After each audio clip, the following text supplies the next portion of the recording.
Sir Krishna జిల్లాలో ఓ స్కూల్లో పిల్లలు మధ్యాహ్న భోజనం తినలేక ఆ మధ్యాహ్న భోజనాన్ని విసిరికొట్టిన దృశ్యాలు మనం చూసాం కదా.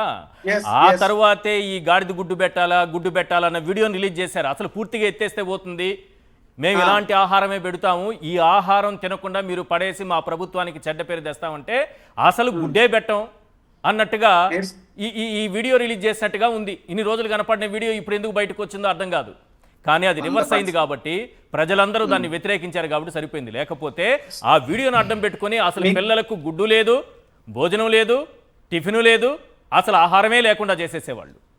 చాలా తెలివిగా రిలీజ్ చేశారు సార్ ఈ వీడియో. దీని వెనుక పెద్ద కుట్ర ఉంది. పెద్ద కుట్ర ఉంది. అది మొన్నటికి మొన్న మాట్లాడిన వీడియో కదా, అయితే పాత వీడియో. ఆ వీడియోని తీసుకొచ్చి ఇప్పుడు వైరల్ కావాలని చేసి విద్యార్థులకు భోజనం పెట్టక్కర్లేదు, మధ్యాహ్నం భోజనం విద్యార్థులకు దండగా అనేటువంటి ఒక ప్రచారాన్ని తెరలేపారు. విద్యా వ్యవస్థ గురించి పక్కన పెడితే ఈ గాడిద గుడ్డు మాట్లాడిన వ్యక్తే గతంలో 7 కొండల్ని 2 కొండలు చేయాలని రాజశేఖర రెడ్డి గారు చూశారని మాట్లాడిన వ్యక్తి ఇతను. ఇతనికి జీవోలు తెలియదు, ఎవరు ఏంటో తెలియదు, ఎవరు జీవోలు ఇచ్చి తిరుమలను పరిరక్షించారో తెలియదు. అలాంటి వ్యక్తి గాడిద గుడ్డుల గురించి మాట్లాడుతున్నారు. మీకు ఈ సందర్భం వచ్చింది కాబట్టి మీకు నేను చెప్తున్నాను ఒక మాట. జగన్మోహన్ రెడ్డి గారు అధికారంలో ఉన్నప్పుడు ఒక ఉగాదికో సంక్రాంతికో, బహుశా ఏ పండుగ నాకు సబ్జెక్టు కరెక్షన్ గుర్తులేదు, కానీ ఒక పండక్కి తాడేపల్లి ఇంటి దగ్గర ఒక సెట్ అద్భుతంగా వేసి అక్కడ ఒక పూజా కార్యక్రమం, తర్వాత సాంస్కృతిక కార్యక్రమాలు ఇవన్నీ నిర్వహిస్తే రాధా మనోహర్ దాస్ అని, నేనేం పేరు చెప్పడానికి నేను జడ్సేది వెళ్ళా, రాధా మనోహర్ దాస్ అని ఒక అపర మేధావి అనుకునే ఓ కుహానా మేధావి గుడి సెట్ ఎదవా అంటే ఎవరా అని అనుకున్నాను ఎన్నాళ్ళు. గుడిని సెట్టగా వేసిన ఎదవే గుడి సెట్ ఎదవా అని మాట్లాడాడు మహానుభావుడు. శతకోటి నమస్కారాలు ఆయనకి. నేను ఈరోజు చెప్తున్నా, ఇప్పుడు ఇదే విశాఖపట్నంలో బీజేపీ మాజీ రాజ్యసభ సభ్యులు జీవీఎల్ నరసింహారావు గారు మొన్న సంక్రాంతి వేడుకలకు కూడా జీవీఎల్ సంక్రాంతి సంబరాలను ఆంధ్ర యూనివర్సిటీలో వెంకటేశ్వర స్వామి గుడి సెట్ వేశారు ఆయన. 3 రోజులు అందరం ఎల్లో నేను కూడా ఉన్నాను. ఏంటది పండగ, భక్తి చూసేటటువంటి కళ్ళతో ఉంటది. వీళ్ళ కళ్ళంతా ఎంతసేపు రాజకీయాలకి, దుష్ప్రచారాలకి, పాపాలకి మాత్రమే వీళ్ళు ఉన్నారు. అక్కడ ఎవరు రాజకీయం చూడలే, అందరూ భక్తే చూశారు. అంత మాత్రం ఈయన అన్నట్టు ఏదో అయిపోతాడా? తర్వాత కళాబంధు డాక్టర్ టి సుబ్బిరామరెడ్డి గారు సార్, ఆయన కూడా విశాఖపట్నంలో శివరాత్రి వస్తే 1 కోటి శివలింగాలు సెట్టేస్తాడు ఆయన. మేమందరం వెళ్తాం, అభిషేకాలు చేసుకుంటాం మా ప్రాంతం వాళ్ళంతా. అంత మాత్రం అది ఇంకో మాట అయిపోతుందా? టీవీ ఛానల్స్ అద్భుతమైన సెట్లు వేసి ఇక్కడ మహాశివరాత్రికో లేకపోతే కార్తీక ఎందుకు సార్, ఎవరో ఎందుకు ఈశ్వర్ గారు సార్, ఈశ్వర్ గారు మహా టీవీ వంశీ గారు సెట్ ఎత్తే మాత్రం వెళ్ళి పొరుల దండాలు ఎత్తేస్తారు. జగన్మోహన్ రెడ్డి గారు సెట్ ఎత్తే జగన్మోహన్ రెడ్డి గారు పని ఎడుతారు. మళ్ళీ మీరు ఆయన షూ వేసుకొని వెళ్ళారని మాట్లాడకండి. లేదట, వాళ్ళు షూలు వేసుకెళ్తారా, దొంగదండాలు పెడతారా, విగ్రహాలు ఇచ్చినప్పుడు బూట్లు తీరా. ఇక్కడ కొత్తగా ఏంటంటే జనరేషన్ మారింది కదా సార్, తరానికి మార్పు. ఒక టార్చ్ బేరర్ వస్తాడు, అలాగే మా తరానికి torch bearer YS Jaganmohan Reddy గారు. ఆయన తాలూకా థర్డ్ ఐ ప్రతి ఒక్కటి సోషల్ మీడియా రూపంలో గమనిస్తుంది. సచ్చినట్టు బూట్లు తీస్తున్నారు, ఫ్లైట్లలో కూర్చుని జగన్మోహన్ రెడ్డి గారు ఏం మాట్లాడేస్తారా మా గురించి అని చెప్పి ముచ్చెమటలు పట్టేసి ఎంతసేపు జగన్మోహన్ రెడ్డి గారు ఫాలో అవుతూ ఉంటారు. ఈ రకమైనటువంటి ఏ కార్యక్రమాలు చేసినా వాళ్ళని ఒక వాచ్ డాగ్ లాగా వాచ్ చేస్తూ, వాళ్ళని కట్టడి చేస్తూ, ప్రజలకు మంచి పాలన అందించే విధంగా వాళ్ళతో పని చేయించడానికి వైఎస్ఆర్ కాంగ్రెస్ పార్టీ ప్రజల పక్షాన పోరాటం చేస్తూ ఉంటారు జగన్మోహన్ రెడ్డి గారి నాయకత్వంలో. ఇప్పుడు బస్సు యాక్సిడెంట్ జరిగింది కదా, అవును. గతంలో గతం అంటే ఎప్పుడో కాదు, రీసెంట్గా కూడా కర్నూలులో కూడా ఒక బస్సు ప్రమాదం జరిగింది. అవును, కర్నూలులో బస్సు ప్రమాదం జరిగినప్పుడు కూడా ఇలాగే మీడియాలో దుష్ప్రచారం చేస్తున్నారని కేసులు కట్టారు, పిలిపించారు పాపం మీడియాలో మాట్లాడిన వాళ్ళని. పక్కన పెడితే కర్నూలు ఇన్సిడెంట్ జరిగిన తర్వాత ఇమ్మీడియట్గా ఆల్మోస్ట్ ప్రైవేట్ ట్రావెల్స్ వెహికల్స్ అన్ని వాటి ఫిట్నెస్ని అన్నిటిని చెక్ చేశారు కదా. మరి చెక్ చేస్తే నిజంగా వీళ్ళు పేపర్ పబ్లిసిటీకి, ప్రచార ఆర్భాటాలకే వీళ్ళ పనితీరు ఉంటుంది. నిజంగా గ్రౌండ్ మీడియా కూడా అర్థం కాని విషయం ఏంటంటే, పెద్ద యాక్సిడెంట్ జరిగినప్పుడు ఈ ఆర్టీఏ వాళ్ళు వచ్చి తనిఖీలు చేస్తారు.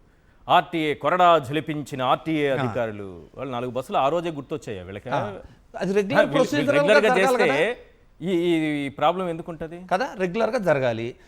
జరగలేదు. ఒకవేళ రెగ్యులర్గా జరగకపోయినా కర్నూలు ఇన్సిడెంట్ జరిగినప్పుడు మీరు బస్సులన్నిటి ఫిట్నెస్ సర్టిఫికేట్లు ఫిట్నెస్ చెక్ చేసాం, అన్ని వెహికల్స్ ఇప్పుడు ప్రాపర్గా ఉండయి అనే విధంగా కంక్లూడ్ చేశారు కదా. అవును, ఎవరి మీద కేసులు కట్టి అరెస్ట్ చేసిన అయితే మనం ఎడిషనల్ గా ఏం చూడలేదు కదా.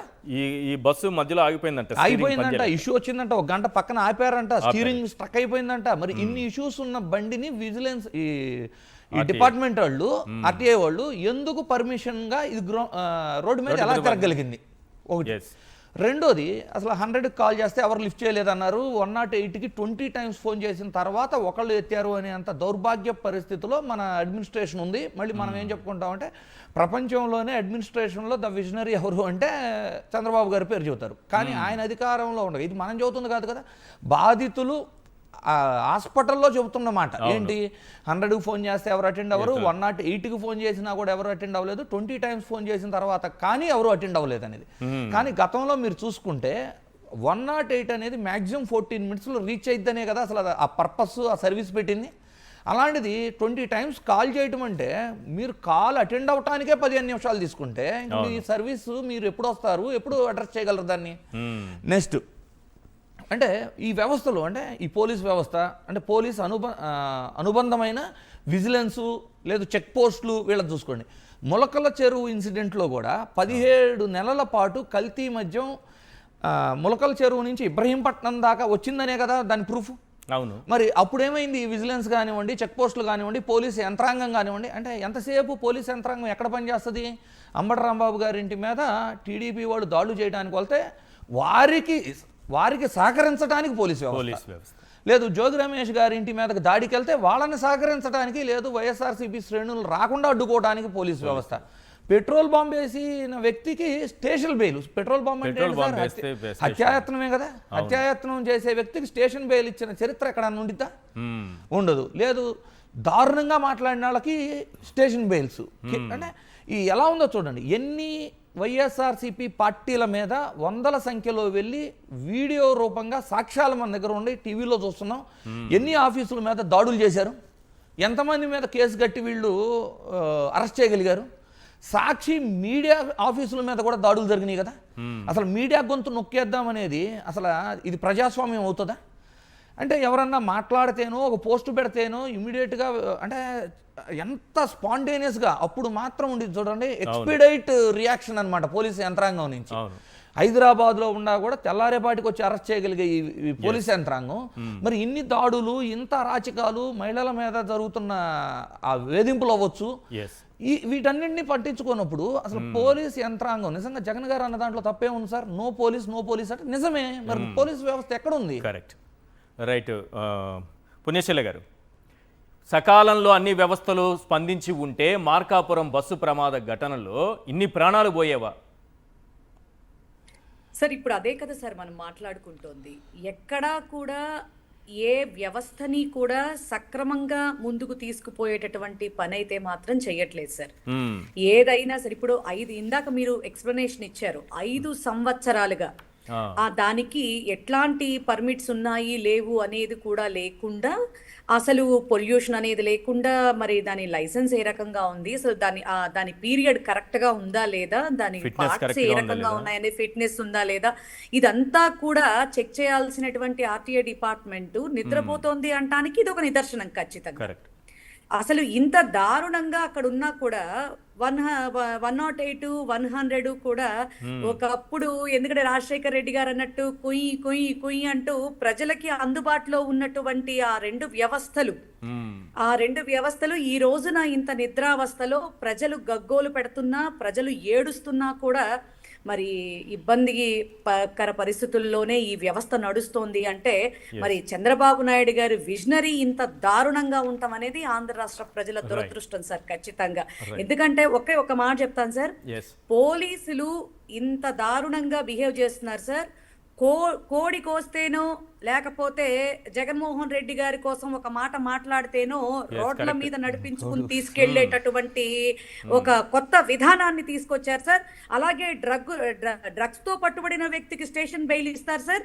అలాగే జోగి రమేష్ గారి ఇంటి మీద, అంబటి రాంబాబు గారి ఇంటి మీద కత్తులతో రాళ్లతో దాళ్లు చేసిన వాళ్ళకి స్టేషన్ బెయిల్ ఇస్తారు సార్. ఇది ఒక కొత్త సంస్కారం సార్, ఒక కొత్త సంస్కరణ కూడా. దీన్ని మనం నేర్చుకోవాలి. 29లో దీన్ని ఇంతకు మించి, ఎందుకంటే జగన్ అన్న 2.0 కాబట్టి ఆ 2.0ని ఏ రకంగా అంటే నిన్న కూడా మా జగన్మోహన్ రెడ్డి గారు చెప్పడం జరిగింది, ఖచ్చితంగా ప్రజా సంకల్ప యాత్ర మళ్ళీ మొదలు పెడతాను ప్రతిరోజు సినిమానే అన్నారు, పెట్టిన రోజు నుంచి ప్రతిరోజు సినిమా చూపిస్తానన్నారు జగన్మోహన్ రెడ్డి గారు నిన్న ఎవ్రీడే ఒక్క సినిమా అని చెప్పారు సార్. ఎందుకంటే నీవు నేర్పిన విద్యయే నీరజాక్ష అనేటటువంటి ఒక సామెత కూడా ఉంది సార్. Right. తర్వాత చంద్రబాబు నాయుడు గారు మమ్మల్ని ఎందుకు ఈ రకంగా చేస్తారని అడగటానికి కూడా రైట్ ఉండదు ఖచ్చితంగా.